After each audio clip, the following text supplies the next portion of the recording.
వచ్చానమ్మా. నీళ్ళు తెస్తాను.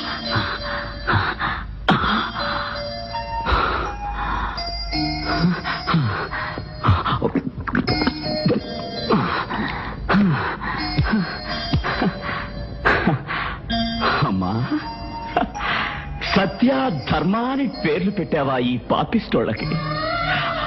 అలాంటి పేర్లు ఎందుకు పెట్టావమ్మా?